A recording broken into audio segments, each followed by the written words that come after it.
Халык арасына чыкканга күрәсең халык чаналар. Шуңа да тамашачы әлеге фольклор ансамбльләре чыгышларын бик яратып кабул итә. Арада яңа гына оешканнары да халык исемен йөрткән мәртәбәлесе дә бар. Ветеран хоры үз репертуарына җырлар башкарганда бөтенесе дә хөрмәт йөзенә ая күрә басып кул чапты.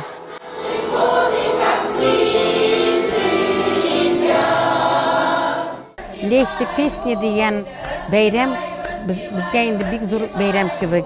Җырлаучыларга хоровиклар җыелды бүген монда төрле коллективтан.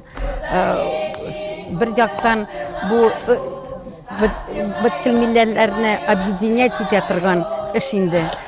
Чуашлар да, руслар да, милләт коллективларында бик яхшы нәрсә. Ну, искә төшерәбез народный халык җырларын. Мы ведь с колыбели любим русскую песню.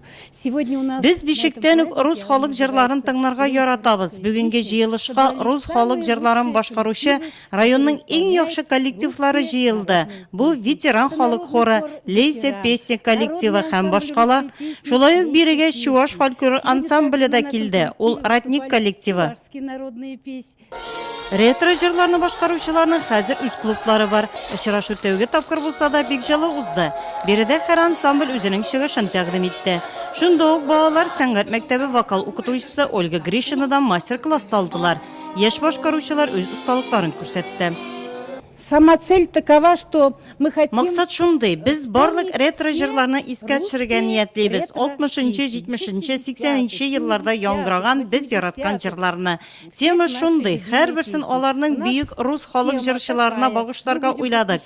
Мәсәлән, Михаил Утесовка, Марк Бернеска, Эдита Пьехага һәм башкаларга. Сыңыннан барлык ансамбльләр бергәләшеп, ретро җырлар башкардылар. Үзара тәҗрибә алмашу өчен мәгънәсендә җыр бәйрәменә әйләнде.